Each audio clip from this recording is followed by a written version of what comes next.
भारत महज एक राजनीतिक राष्ट्र नहीं है, बल्कि सांस्कृतिक राष्ट्र भी है।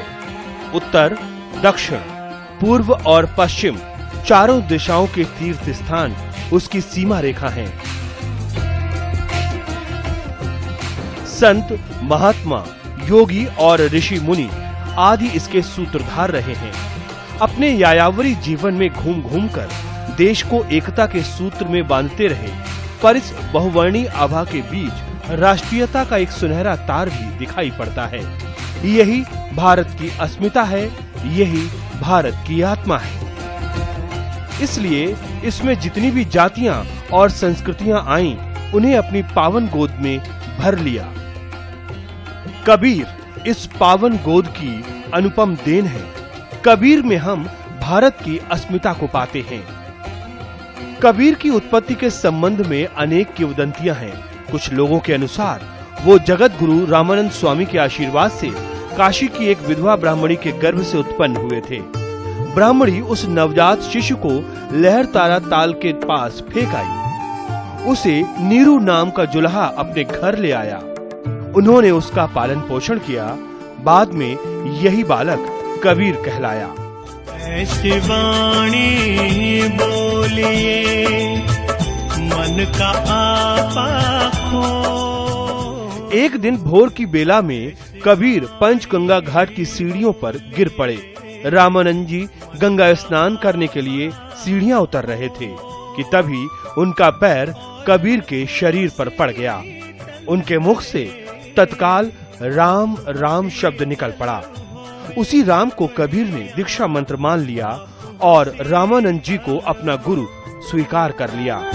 बड़ा हुआ तो क्या हुआ, जैसे पेड़ खजूर। कबीर के ही शब्दों में, हम काशी में प्रकट भये हैं, रामानंद चिताए। कबीर परमात्मा को मित्र, माता पिता और पति के रूप में देखते हैं।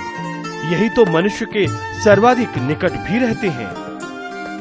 वो कभी कहते हैं, हरि मोर पियू मैं राम की बहुरिया, तो कभी कहते हैं, हरि जननी मैं बालक तोरा।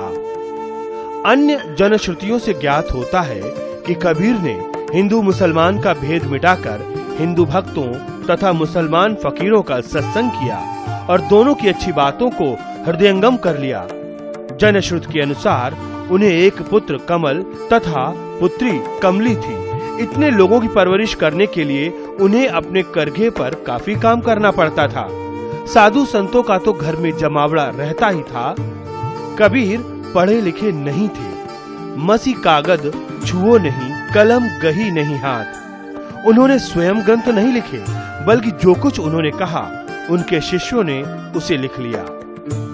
कबीर जी के समस्त विचारों में राम नाम की महिमा प्रतिध्वनित होती है। वे एक ही ईश्वर को मानते थे और कर्मकांड के घोर विरोधी थे। अवतार, मूर्ति, रोजा, ईद, मस्जिद, मंदिर आदि को वो नहीं मानते थे। मूर्ति पूजा को लक्ष्य करते हुए उन्होंने एक साखी हाजिर कर दी। पाहन पूजे हरि मिले तो मैं पूजू पहाड़, थाते तो चाकी भली जासे पीसी खाए संसार।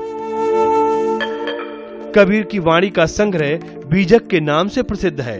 इसके 3 भाग हैं, रमैनी, सबद और साखी। यह पंजाबी, राजस्थानी, खड़ी बोली, अवधी, पूर्वी, ब्रजभाषा आदि कई भाषाओं की खिचड़ी है। उस समय हिंदू जनता पर मुस्लिम आतंक का कहर छाया हुआ था। कबीर ने अपने पंथ को इस ढंग से सुनियोजित किया जिससे मुस्लिम मत की ओर झुकी हुई जनता सहज ही उनकी अनुयायी हो गई। उन्होंने अपनी भाषा सरल और सुबोध रखी ताकि वह आम आदमी तक पहुंच सके। इससे दोनों संप्रदायों के परस्पर मिलन में सुविधा हुई। इनके पंथ मुसलमान संस्कृति और गोभक्षण के विरोधी थे। कबीर को शांतिमय जीवन प्रिय था और वो अहिंसा, सत्य, सदाचार आदि गुणों के प्रशंसक थे। अपनी सरलता, साधु स्वभाव तथा संत प्रवृत्ति के कारण आज भी उनका समादर हो रहा है। 119 साल की अवस्था में उन्होंने मगहर में देह त्याग किया। मेरा मुझ में कुछ नहीं, जो कुछ है सो तेरा, तेरा तुझको